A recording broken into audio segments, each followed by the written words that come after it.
الشيخ الوجدي تكلم عن اليمن. لأن الخديوي تواجه المناطق الحارة يضطروا لشيء كمعالجة طبية صحية. ولذلك ما نقولش على المجتمع، هو قال نحن نقول بها في المجتمع التونسي. ليش؟ يولي ثم مش عارف يصير أي هو راه مش حاجة دي كل حاجة. هم يقولوا لا خجل في الحكم الشرعي. أي الحكم الشرعي معناها هو في المناطق الحارة يصير نتوء عند المرأة يولي مطلق للزوج. إذا نقولوا ناخذوا هذا كالنتوء الزايد، ومش صحيح أن نريدها من اللذة والمتعة بتاع المرأة، لما تضخيم الموضوع عند الخمر.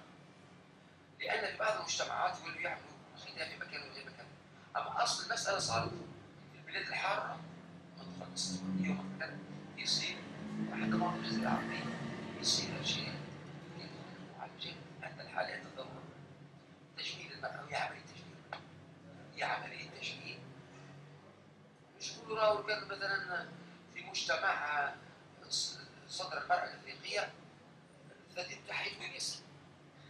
مش تقول لي ساعات امرأة في أفريقيا طيش ثديها تضرب فاتحة باش ترطب. كون تعمل عملية تجميل وفق معايير الآن العالمية للجمال. لا يمكن عملية التصغير الثدي مستحيل التكبير هاي. أما هو تصغير حقيقة. يقوم واحد يقول راهو يشتغل ينصح النساء الأفريقيات بتقصير الثدي ضعيف جدا. أمه طيشوا هكا الولد مش راهي ولا مربوط بالدين. أنا ليس بعيني هذه في افريقيا في الكونغو في كذا في الثلج.